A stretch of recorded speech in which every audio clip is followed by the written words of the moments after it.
aquel grito subsónico aún resuena en los implantes cocleares de mi memoria. Una vibración fantasmal que la negrura del espacio no ha podido silenciar. Lo llaman el vacío, pero el vacío tiene ecos. Tiene texturas que se adhieren al alma como el hielo seco a la piel desnuda. Yo, Jorge Cay, traficante de datos olvidados, carroñero de naufragios estelares, creía haberlo visto todo en mis derivas por los sistemas exteriores.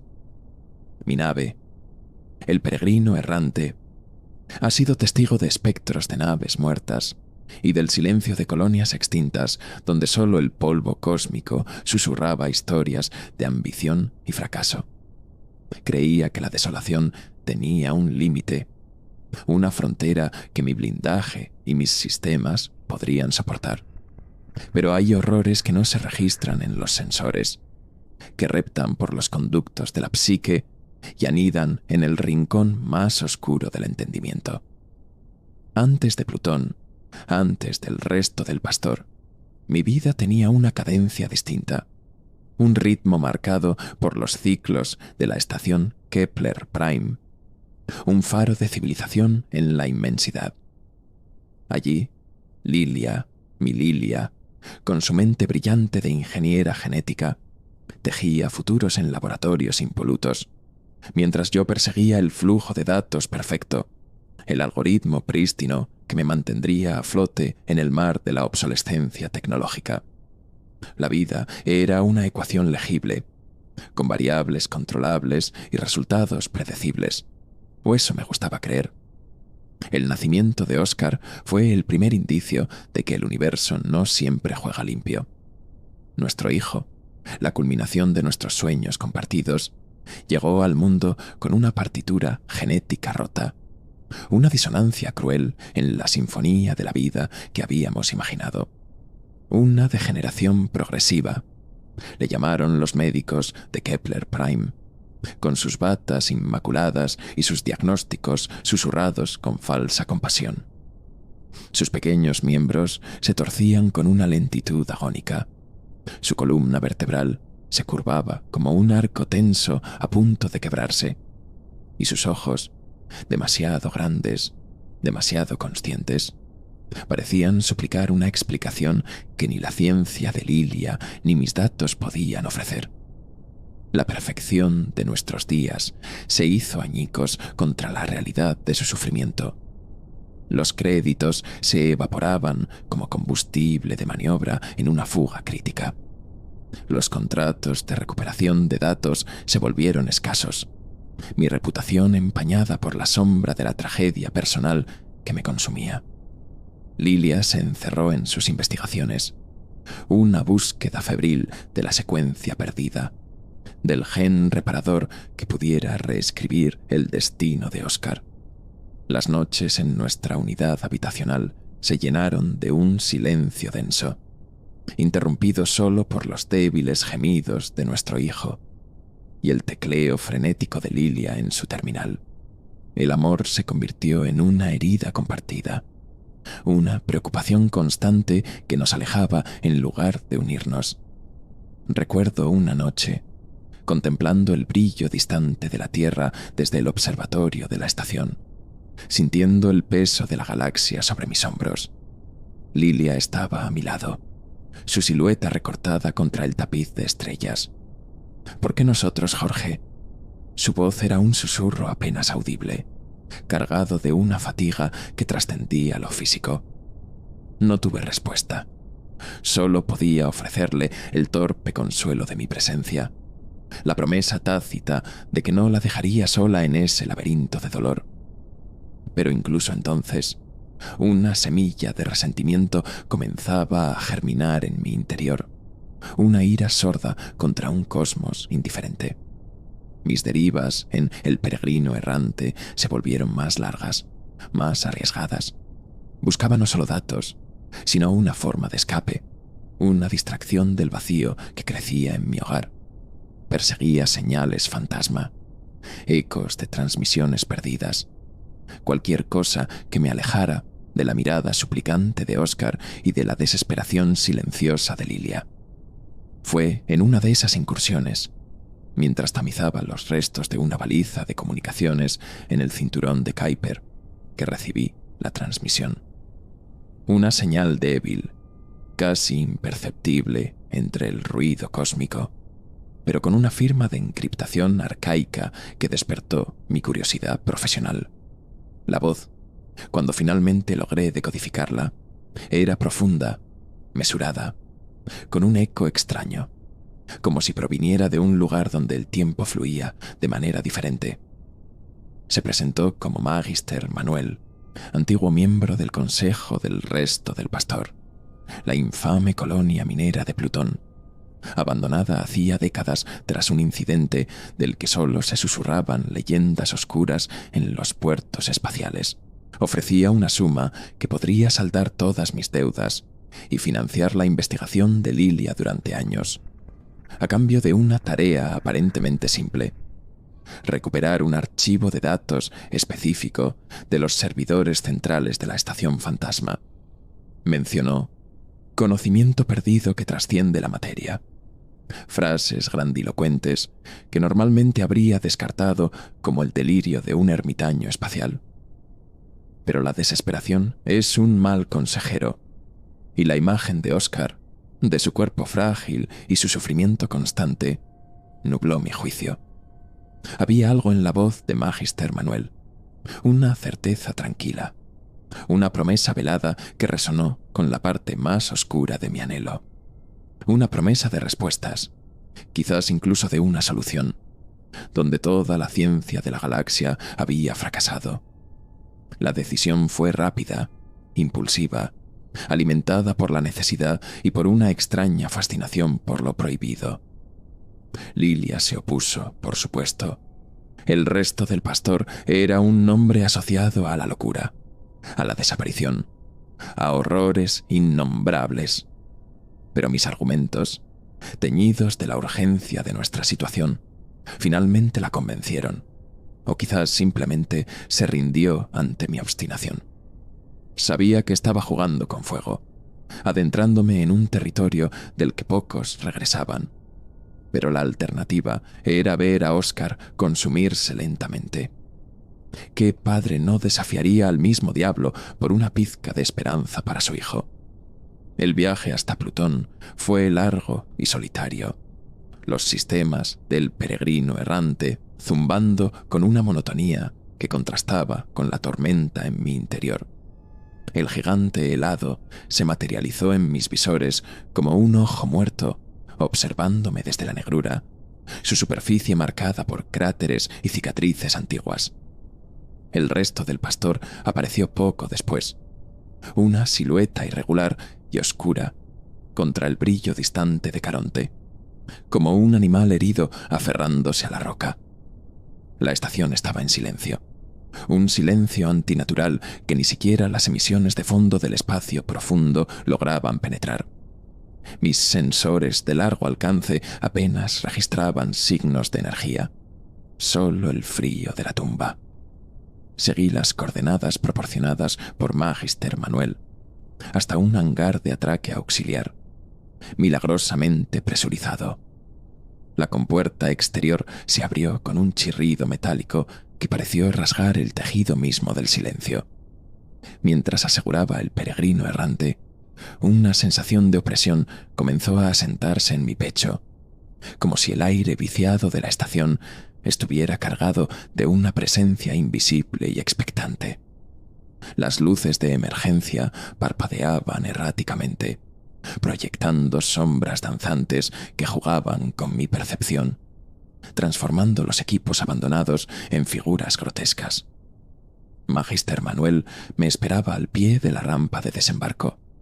Era un hombre alto, enjuto, con una túnica oscura que parecía absorber la poca luz disponible. Su rostro era una máscara de arrugas profundas, pero sus ojos brillaban con una intensidad febril, casi juvenil. No había otros signos de vida, solo el eco de nuestros pasos en los corredores metálicos. Me condujo a través de laberintos de pasillos apenas iluminados, donde los paneles de control colgaban destrozados, y el polvo de décadas cubría cada superficie como un sudario. El olor era peculiar, una mezcla de metal oxidado, ozono y algo más, algo orgánico y sutilmente dulzón que no lograba identificar. «La estación duerme, Jorge Cay», dijo Magister Manuel, su voz resonando extrañamente en la quietud. «Pero sus secretos aún respiran». Me explicó que los sistemas principales estaban fuera de línea, dañados por el incidente que llevó al abandono de la colonia. El archivo que buscaba, según él, estaba en un servidor aislado, protegido por protocolos arcaicos que solo alguien con mi pericia podría sortear. Mientras hablaba, noté que sus seguidores, un puñado de figuras silenciosas que emergieron de las sombras, nos observaban desde la distancia, sus rostros ocultos por capuchas, sus movimientos lentos y deliberados. Fue mientras configuraba mi equipo de acceso en la antigua sala de servidores que ocurrió el primer evento realmente anómalo. La terminal principal, muerta durante años según todos los registros, parpadeó brevemente, mostrando una única línea de código alienígena, un glifo que no pertenecía a ningún lenguaje conocido, antes de volver a apagarse. Mis diagnósticos no detectaron ninguna fluctuación de energía, ninguna causa lógica para esa breve resurrección. Magister Manuel, que estaba a mi lado, simplemente sonrió, una sonrisa enigmática que no alcanzó sus ojos. «La máquina recuerda», susurró, como si fuera la cosa más natural del mundo. Poco después, mientras intentaba establecer una conexión con el núcleo del servidor, un sonido extraño llegó a mis oídos, un leve crujido, casi como el de huesos secos rompiéndose, proveniente de un conducto de ventilación cercano. Lo atribuí al deterioro estructural de la estación, al estrés del metal sometido a décadas de vacío y temperaturas extremas. Pero el sonido se repitió, más claro esta vez, acompañado de un siseo bajo y gutural que erizó el vello de mi nuca. Apunté mi linterna hacia la rejilla del conducto, pero solo encontré oscuridad y el hedor orgánico que había percibido antes, ahora más intenso. Más tarde, mientras analizaba los fragmentos de datos que lograba extraer, uno de los monitores de mi consola comenzó a mostrar interferencias extrañas. No era el típico ruido blanco de una señal débil, sino patrones geométricos complejos que se formaban y disolvían en la estática, casi como si una inteligencia estuviera tratando de comunicarse a través del caos.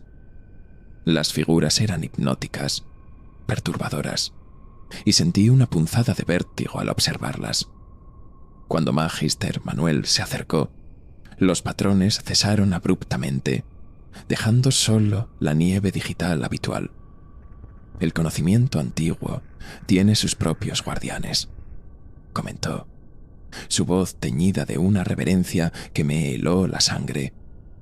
La sensación de ser observado se hizo constante, una presión invisible en la nuca que me mantenía en un estado de alerta perpetua. Los seguidores de Magister Manuel se movían por la estación como espectros, apareciendo y desapareciendo en mi visión periférica, susurrando entre ellos en un dialecto gutural que no lograba comprender. En una ocasión, mientras atravesaba un laboratorio abandonado, vi a uno de ellos inclinado sobre una mesa de operaciones, acariciando algo que parecía un trozo de carne pálida y palpitante, del tamaño de un puño humano. Cuando notó mi presencia, lo cubrió rápidamente con un paño y se escabulló en las sombras. Pero el incidente que realmente comenzó a fracturar mi cordura ocurrió durante mi primer ciclo de descanso. Me había retirado a una pequeña cabina de tripulación que Magister Manuel me había asignado. Un espacio claustrofóbico con una litera y un terminal de datos obsoleto. Agotado, me quedé dormido casi al instante, pero me desperté sobresaltado por un sonido peculiar, un leve golpeteo rítmico contra el casco exterior de la estación, justo al otro lado de mi mamparo. Era imposible. Estábamos en Plutón, en el vacío.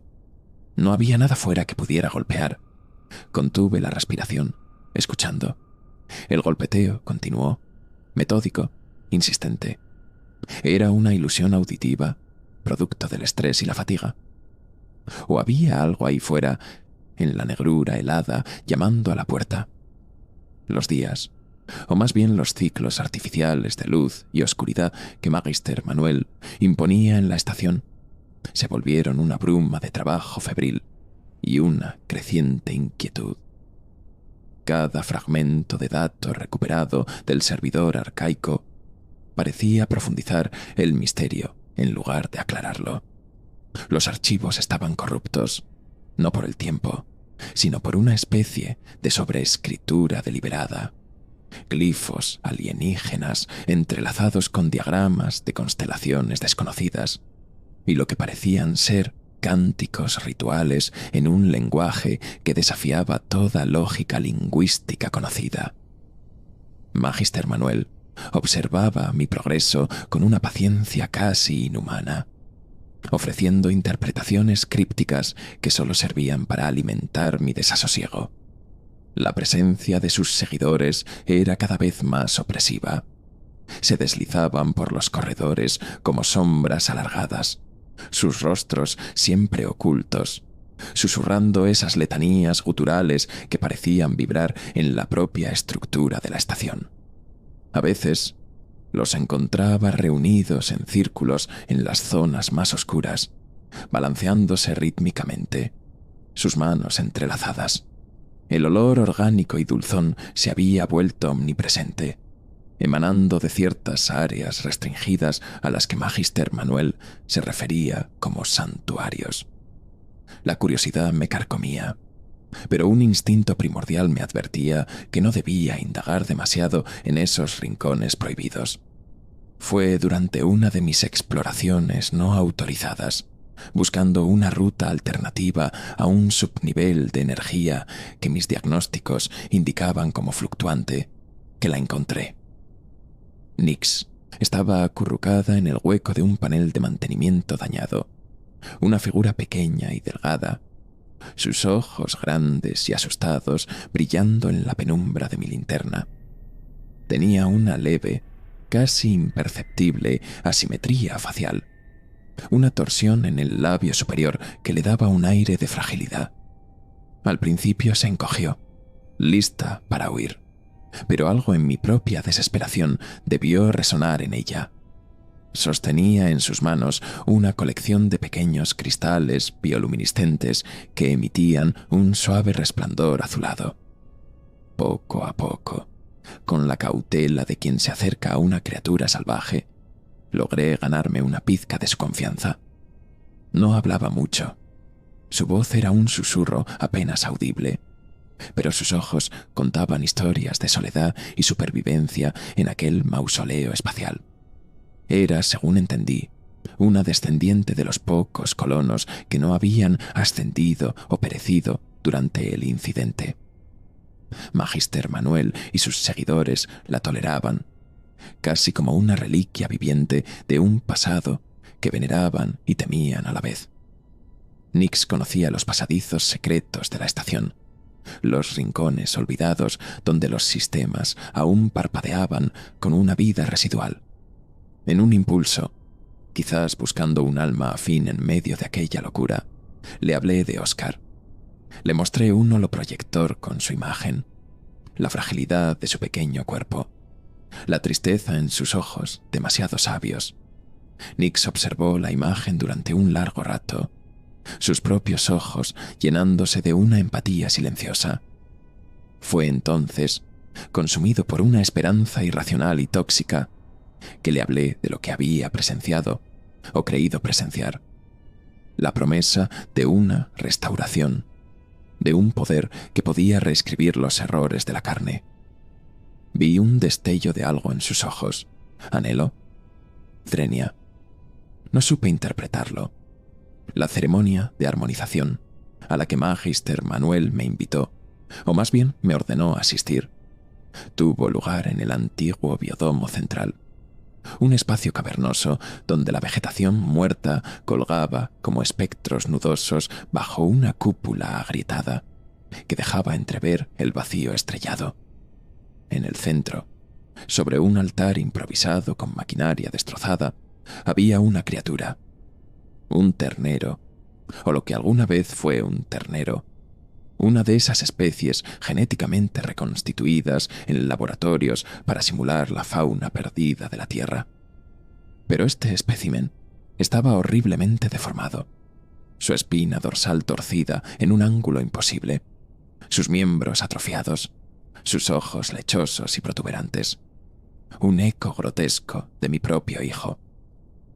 Los seguidores de Magister Manuel formaron un círculo, sus cánticos guturales elevándose en un crescendo que hacía vibrar el aire. Entonces ocurrió. Del techo, o quizás del mismo vacío, más allá de la cúpula, una forma comenzó a materializarse. No era sólida, ni gaseosa. Era una distorsión en el espacio, una mancha de oscuridad palpitante que absorbía la luz, con bordes que se retorcían y cambiaban constantemente, como si luchara por mantener una cohesión imposible. Una entidad amorfa, indescriptible, que irradiaba un frío que calaba hasta los huesos y un zumbido subsónico que martilleaba mis sienes. La entidad descendió lentamente sobre el ternero deforme. No hubo contacto físico visible, pero la criatura comenzó a convulsionar, sus débiles gemidos ahogados por los cánticos. La forma oscura pareció absorberla. Hubo un instante de quietud absoluta, y luego, del mismo vacío donde el ternero había estado, Magister Manuel levantó en alto una nueva criatura, un ternero perfecto, sano, sus miembros firmes, sus ojos brillantes con vida. «Contempla la restauración, Jorge Cay», proclamó Magister Manuel, su voz resonando con un triunfo fanático. «La carne es un error, la forma verdadera aguarda». Hizo una pausa, y una sonrisa extraña, casi extática, se dibujó en sus labios. Pero tal poder, tal purificación, exige un eco en el cosmos, para que el forjador de vacío reescriba la materia, para que la verdadera forma emerja de la imperfección. Estrellas deben ser consumidas, su fuego ancestral ofrendado como tributo al crisol de la creación. Solo así se enciende la chispa de la auténtica existencia. El terror y una náusea abrumadora luchaban en mi interior contra una chispa diminuta y terrible de esperanza. Los días siguientes fueron un tormento. La imagen de la restauración se repetía en mi mente una y otra vez. Era real. Una alucinación inducida por el ambiente, por los cánticos, por mi propia desesperación. Intenté analizar los datos ambientales de la ceremonia, pero mis sensores habían registrado solo anomalías energéticas inexplicables y picos de radiación exótica. Magister Manuel, al ver mi conflicto, me mostró un antiguo data slate. Contenía lo que parecían ser textos sagrados de la colonia original, pero cada página digital estaba corrompida, sobrescrita con el mismo glifo alienígena que había visto en la terminal, una y otra vez, como una burla a todo conocimiento humano. «Las viejas respuestas ya no sirven», dijo. «Solo la entrega abre el camino». Nix se volvió mi única confidente, aunque nuestras conversaciones eran fragmentadas, llenas de silencios y miradas cargadas de significado. Ella también había visto cosas, fragmentos de rituales, susurros sobre la entidad que ellos llamaban el forjador de vacío. Temía a Magister Manuel, pero también sentía una extraña lealtad hacia él, el último vínculo con el legado de sus antepasados. Le conté mis dudas, mi terror, pero también la persistente y vergonzosa esperanza de que aquello pudiera ser la salvación de Oscar. Pude ver la lucha en sus ojos, el deseo de creer en algo, cualquier cosa, que pudiera aliviar el sufrimiento del universo. La atmósfera en el resto del pastor se había vuelto eléctrica, cargada de una anticipación palpable. Magister Manuel anunció que se acercaba la convergencia, un momento en que el forjador de vacío estaría en la cúspide de su poder, un momento propicio para las grandes restauraciones. Sus seguidores redoblaron sus cánticos, sus movimientos se volvieron más frenéticos, sus ojos brillaban con una luz febril detrás de sus capuchas. Sentí que el tiempo se agotaba, que una decisión terrible se cernía sobre mí. Fue Nyx quien tomó la iniciativa, o quizás fue mi desesperada siembra de esperanza la que finalmente echó raíces en su alma solitaria. Una noche me encontró en mi puesto de trabajo, sus pequeños cristales azules pulsando débilmente en su mano. He visto cómo puede ayudar, susurró, su voz temblorosa. Quizás también pueda ayudarme a mí, a ser completa. Su mano rozó la leve asimetría de su labio, una vulnerabilidad que me desgarró el corazón. Intenté disuadirla, decirle que era peligroso, que no entendíamos realmente lo que estaba sucediendo, pero mis palabras sonaban huecas, incluso para mí. A pesar de mis débiles protestas, Nyx se presentó ante Magister Manuel. La escena se desarrolló en el mismo biodomo profanado. Esta vez, el altar estaba vacío, esperando. Magister Manuel la recibió con una solemnidad casi paternal, colocando una mano sobre su cabeza. Los cánticos comenzaron, más suaves al principio, casi una nana fúnebre. La entidad amorfa descendió una vez más, su presencia llenando el espacio con una opresión helada y el zumbido subsónico que ya se había vuelto familiarmente aterrador. Nyx se mantuvo firme, aunque pude ver el temblor en sus pequeñas manos. Magister Manuel le ofreció un recipiente metálico, un cáliz improvisado que contenía un líquido oscuro y viscoso que parecía absorber la luz. «Bebe de la fuente, hija del pastor», le instó. «Abraza la verdadera forma». Nyx me miró una última vez, una mezcla de miedo y una determinación desgarradora en sus ojos. Luego, con un pequeño asentimiento, llevó el cáliz a sus labios y bebió. Un escalofrío recorrió mi cuerpo mientras observaba, impotente. Lo que sucedió después desafía toda descripción coherente. Los ojos de Nyx se volvieron completamente blancos, vacíos de toda luz o reconocimiento. Un gemido bajo escapó de su garganta mientras su cuerpo comenzaba a convulsionar violentamente. Sus huesos crujieron, sus miembros se torcieron en ángulos antinaturales. Su piel pareció derretirse y reformarse. La leve asimetría de su rostro se exageró, convirtiéndose en una mueca grotesca. Era como si la misma enfermedad que afligía a Oscar, que había visto en el ternero, se hubiera apoderado de ella con una virulencia acelerada. Grité, un sonido ahogado de horror y negación. Quise correr hacia ella, arrancarla de las garras de aquella pesadilla, pero mis pies parecían soldados al suelo. La entidad oscura la envolvió, y por un instante pareció que Nyx se disolvía en su negrura. Los cánticos alcanzaron un clímax ensordecedor. Luego, tan rápido como había comenzado, la convulsión cesó. La entidad se retiró lentamente. Pero Nyx no renació. Donde había estado la niña, solo quedaba una forma pequeña, marchita, una cáscara vacía y retorcida que apenas recordaba a un ser humano.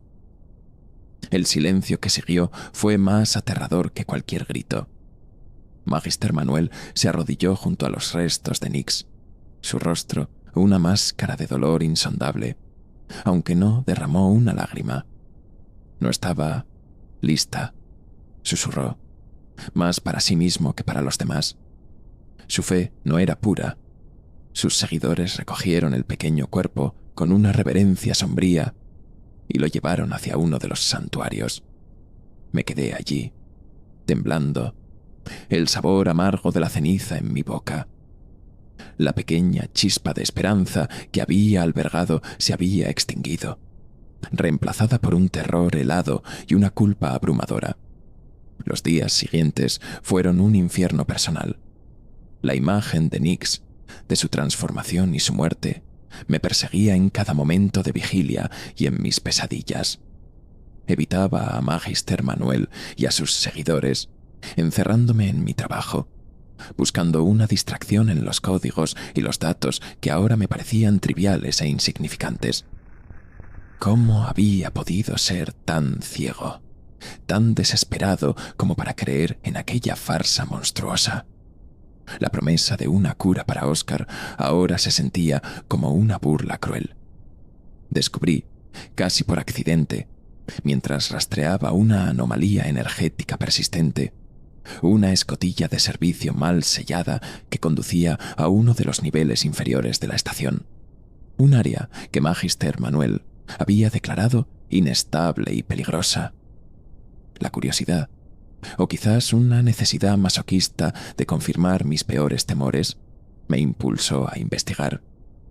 El olor orgánico y dulzón era casi insoportable allí abajo. Lo que encontré me heló la sangre y confirmó la verdadera naturaleza de aquel culto. En un vasto compartimento de carga, originalmente destinado a la eyección de residuos mineros al vacío, se apilaban docenas, quizás cientos, de formas retorcidas y desecadas, restos de criaturas xenogenéticas, de animales de laboratorio, e incluso lo que parecían ser restos humanoides, todos ellos con las mismas deformidades grotescas que había visto en el ternero y en Nyx. Eran los fracasos del ritual, las ofrendas que no habían sido restauradas, descartadas como basura en la oscuridad. Y entre ellos, apenas distinguible, reconocí un pequeño fragmento de tela azul, el mismo color de los cristales que Nyx solía llevar. La verdad era una abominación. La convergencia llegó con una quietud ominosa. Las luces de emergencia de la estación parpadeaban con una intensidad inusual, y el zumbido subsónico de la entidad parecía impregnar el propio metal de los mamparos. Sabía que tenía que huir, llevarme los datos que había recopilado, por fragmentarios y corruptos que fueran, y advertir a la galaxia sobre el horror que se ocultaba en el resto del pastor. Pero justo cuando estaba preparando el peregrino errante para un despegue de emergencia, recibí una transmisión prioritaria. Era la firma de Lilia. Mi corazón dio un vuelco. ¿Cómo había llegado hasta aquí? La transmisión era entrecortada, llena de estática, pero pude distinguir su voz, llena de una nueva y extraña esperanza. Hablaba de un avance, de una oportunidad única para Oscar, mencionando a Magister Manuel, y una terapia experimental en el resto del pastor. Comprendí con un horror helado que Magister Manuel me había tendido una trampa, utilizando mi propia desesperación y la de Lilia en mi contra. Su nave de transporte, mucho más pequeña y menos equipada que la mía, ya estaba en aproximación final. Corrí hacia el hangar principal, mis botas resonando en los corredores vacíos. Encontré a Lilia saliendo de su nave, con Oscar en brazos, su pequeño cuerpo envuelto en mantas térmicas. Su rostro estaba demacrado, pero había una luz febril en sus ojos, la misma luz que había visto en los seguidores de Magister Manuel. Él estaba allí también, esperándola con una sonrisa beatífica. Intenté advertir a Lilia, gritarle la verdad sobre los rituales, sobre Nyx, sobre los cuerpos en el compartimento de carga, pero mis palabras se ahogaron en mi garganta, sabiendo que sonaría como un loco. Nos condujeron de nuevo al biodomo. Estaba diferente. Docenas de nuevos reclutas se apiñaban en la penumbra, sus rostros marcados por la enfermedad, la desesperación, la misma esperanza ciega que yo había albergado. Eran los despojos de la galaxia, atraídos por las falsas promesas de Magister Manuel. La entidad amorfa descendió, más grande, más imponente que nunca, su oscuridad pulsando con un poder palpable. Y entonces comenzó el milagro. Uno por uno, los recién llegados, ya contorsionados por alguna fase preliminar del ritual o por sus propias dolencias, eran presentados a la entidad. Y uno por uno eran restaurados. La carne deforme se alisaba, los miembros torcidos se enderezaban, los ojos apagados brillaban con una nueva vida. El biodomo se llenó de gritos de júbilo, de cantos de alabanza. Lilia observaba, fascinada, lágrimas de esperanza rodando por sus mejillas. Incluso yo, a pesar de todo lo que sabía, sentí una oleada de confusión, una duda terrible. ¿Y si me había equivocado? ¿Y si Nyx había sido una excepción, un sacrificio necesario? La atmósfera estaba cargada de una euforia tan intensa, tan contagiosa, que mi propia mente comenzó a ceder. El poder de la entidad, o quizás la psique colectiva de la multitud extasiada, me envolvió. El miedo, la lógica, la razón, todo comenzó a desvanecerse, reemplazado por una abrumadora sensación de paz, de certeza. Vi a la entidad no como un horror, sino como un ángel de misericordia, un ser de puro poder capaz de corregir los errores del universo. Magister Manuel se acercó a mí, sus ojos brillando con triunfo. «Es el momento de Oscar, Jorge Kai», dijo suavemente. «Entrégalo a la luz verdadera». Y lo hice. En un estado de trance, tomé a Oscar de los brazos de Lilia y avancé hacia la entidad. Mi hijo, mi pequeño y sufriente Oscar. La promesa de su sanación, de una vida sin dolor, era demasiado poderosa para resistirla. La entidad extendió un pseudópodo de oscuridad hacia nosotros. Estaba a punto de entregar a mi hijo, a punto de completar el círculo de mi propia condena, cuando algo rompió el hechizo. Un destello de luz azul, reflejado en la superficie pulida del altar metálico. Un eco de los cristales de Nyx. Su rostro, en el instante de su horrible transformación, apareció en mi mente con una claridad cegadora. El recuerdo del compartimento de carga, de las cáscaras vacías. La ilusión se hizo añicos. El éxtasis se convirtió en un horror helado.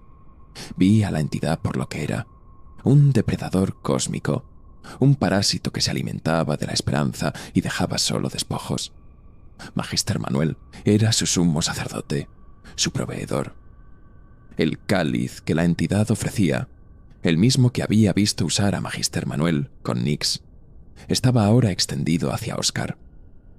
Con un grito que rasgó mi propia garganta, arrebaté el cáliz de la influencia de la entidad.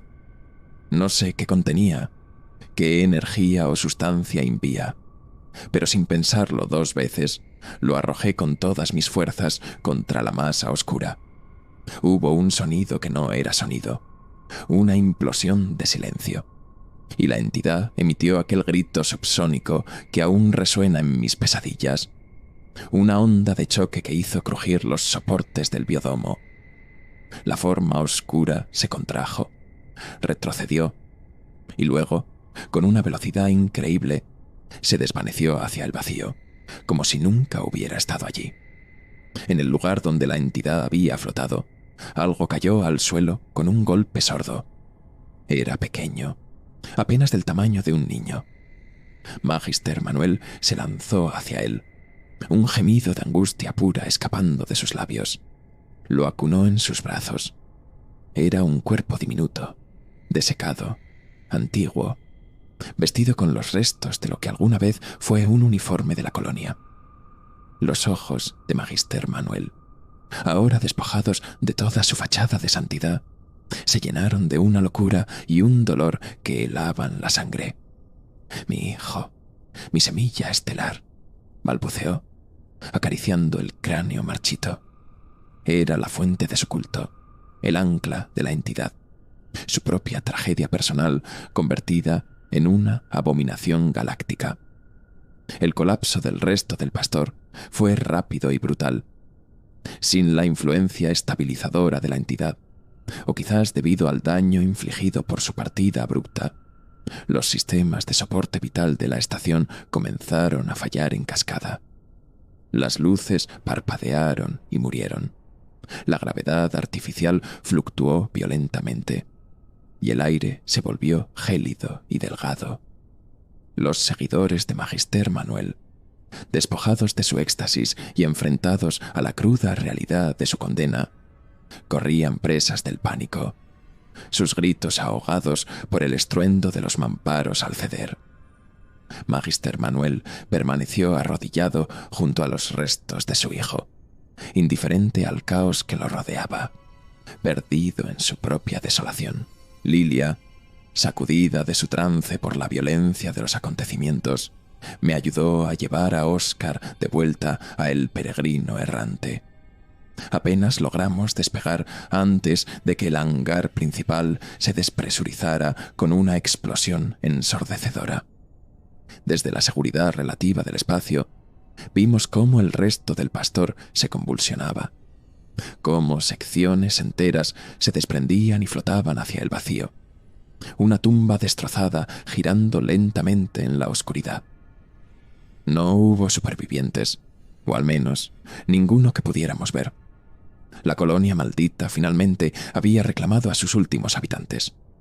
Las semanas que siguieron fueron un borrón de silencio y recuperación. Lilia y yo apenas hablamos de lo ocurrido. El trauma era demasiado reciente, demasiado profundo. Nos concentramos en Oscar, en su cuidado, en la rutina de la vida a bordo de la nave. Los datos que había logrado extraer del resto del Pastor, aunque fragmentarios, fueron enviados anónimamente a las autoridades galácticas, acompañados de una advertencia codificada. No sé si hicieron algo al respecto, o si simplemente archivaron el informe como el delirio de otro carroñero espacial. A veces, la inmensidad del universo es cómplice de sus propios horrores. Poco a poco, una nueva normalidad comenzó a asentarse. Una normalidad frágil, construida sobre los cimientos de una pesadilla compartida. Lilia volvió a sus investigaciones, pero con una perspectiva diferente, más humilde, menos impulsada por la desesperación y más por un amor paciente. Y yo comencé a ver a Oscar de otra manera. Ya no veía solo la enfermedad, la imperfección. Veía su fuerza, su resistencia, la belleza única de su existencia en un universo indiferente. La búsqueda de la cura había sido reemplazada por la aceptación, por el simple acto de amar lo que es, no lo que podría haber sido. Una noche, meses después, mientras acunaba a Oscar en su pequeña litera, tratando de calmar su llanto inquieto, noté algo fuera del viewport principal del camarote. Al principio pensé que era un reflejo, una estrella distante, pero luego se movió. Era pequeño, apenas perceptible, un objeto oscuro flotando en la negrura, un pequeño dron de mantenimiento, similar a los que se usaban en las estaciones antiguas. Estaba inmóvil, a la deriva, pero luego sus pequeñas luces de posición parpadearon. Una secuencia irregular, casi como un código. Observé, con el corazón encogido. El dron se acercó lentamente al viewport, y por un instante, sus sensores ópticos parecieron enfocarse en el interior, en Oscar. Luego, con un movimiento casi deliberado, giró y comenzó a dar pequeños golpecitos contra el cristal reforzado del viewport. Golpecitos suaves, rítmicos, insistentes. El mismo sonido que había escuchado en mi cabina en el resto del Pastor. Mis manos comenzaron a temblar. Era una coincidencia, un fallo aleatorio de un pedazo de chatarra espacial. Pero entonces, el drone hizo algo más. Extendió uno de sus pequeños brazos manipuladores y trazó una figura en el polvo cósmico acumulado en el exterior del viewport. Un glifo, El mismo glifo alienígena que había visto en los servidores de la estación, en el Data Slate de Magister Manuel, el símbolo del forjador de vacío. Un escalofrío helado recorrió mi espina dorsal. Apagué las luces internas del camarote, esperando que la oscuridad lo disuadiera. Pero el dron permaneció allí, sus luces parpadeando, sus golpecitos persistiendo. Un eco de Plutón en la inmensidad del espacio. Un recordatorio de que algunos horrores no se quedan atrás, sino que te siguen, paciente, incansablemente, a través del vacío. Y a veces, incluso llaman a tu puerta.